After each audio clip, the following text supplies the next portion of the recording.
এই শীতে রাতে যদি হঠাৎ করে বিরিয়ানি খেতে ইচ্ছা হয়, অথচ ঘরে দেখো চিকেন নেই, মাটন নেই, কোনো চিন্তা নেই, ডিম দিয়ে কিন্তু সুন্দর স্বাদের ডিম বিরিয়ানি তৈরি করে নেওয়া যেতে পারে।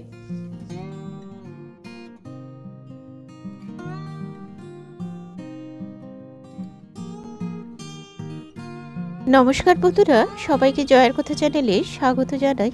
আজকে আমি খুব সহজে এবং খুব কম সময় এগ বিরিয়ানি রেসিপি শেয়ার করব। দুজনের জন্য এগ বিরিয়ানি রান্নার জন্য প্রথমে বড় 1 কাপ চাল ভালোভাবে ধুয়ে মিনিট 20 ভিজিয়ে রাখলাম। এগ বিরিয়ানিতে ধনেপাতা ও পুদিনা পাতা লাগবে, তাই বেশ কিছুটা পুদিনা পাতা তুলে নিলাম। এখানে আমি 4টে ডিম আর একটা আলুকে সিদ্ধ করে নিয়েছি। এবারে এটা নুন আর হলুদ মাখিয়ে কিছুক্ষণ রেখে দেব, তাতে ভাজার পরে কালারটা খুব সুন্দর আসবে।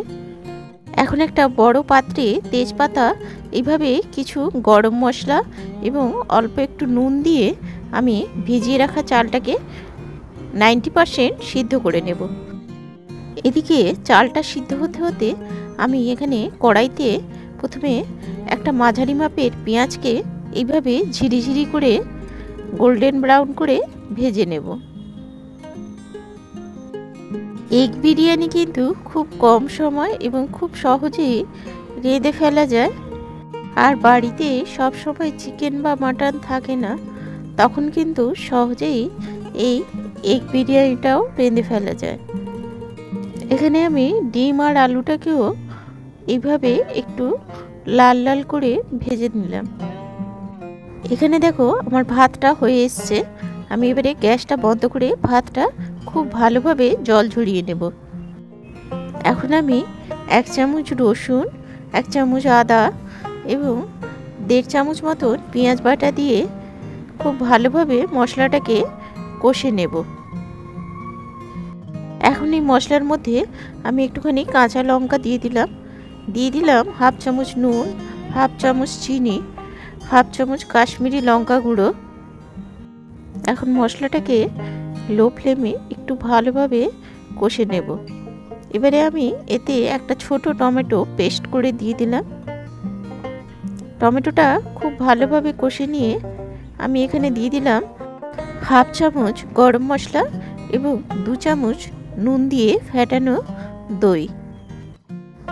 মশলাটা খুব ভালোভাবে কষে নিয়ে এখানে আমি 1 চামচ মতো গাওয়া ঘি ব্যবহার করলাম। এখন এতে সামান্য একটুখানি জল ব্যবহার করে আমি একটা গ্রেভি তৈরি করে নেব। এবারে এই গ্রেভিটা একটু ভালোভাবে ফুটে উঠলে এর মধ্যে ভেজে রাখা ডিম আর আলুটা দিয়ে একটু নাড়াচাড়া করে নেব।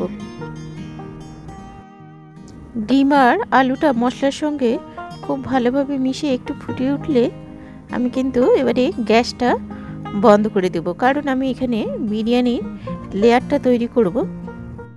গ্যাসটা বন্ধ করে প্রথমে আমি ধনেপাতা এবং পুদিনা পাতা ছড়িয়ে দিলাম। এবারে দিয়ে দিব কিছুটা ভেজে রাখা পেঁয়াজ।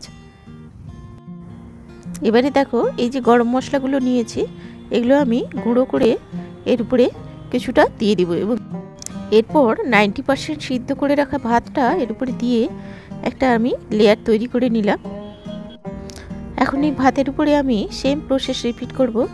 প্রথমে দিয়ে দিব পেঁয়াজ ভাজা, তারপরে আমি এর মধ্যে দিয়ে দিব গরম মশলা এবং এরপরে ধনেপাতা, পুদিনা পাতা এবং আমি এখানে একটুখানি বিরিয়ানি মশলা দিলাম। এটা যদি ঘরে না থাকে না দিলেও হবে, বা ব্যবহার করতে না চাইলেও এটা কিন্তু না ব্যবহার করে এর বিরিয়ানি ভালোভাবেই রাঁধা যাবে। এবারে এর মধ্যে আমি ঘি, গোলমরিচ গুঁড়ো এবং 2 ফোঁটা মিঠা আতর জলের মধ্যে মিশিয়ে এইভাবে চারপাশে ছড়িয়ে দিয়ে আমি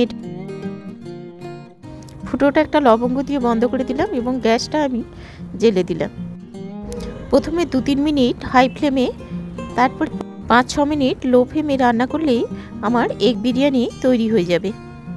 রেসিপি ভালো লাগলে লাইক, কমেন্ট এবং সাবস্ক্রাইব করতে ভুলো না। আজ এই পর্যন্তই। এতক্ষণ সময় দিয়ে দেখার জন্য অনেক ধন্যবাদ। সবাই ভালো থেকো, সুস্থ থেকো।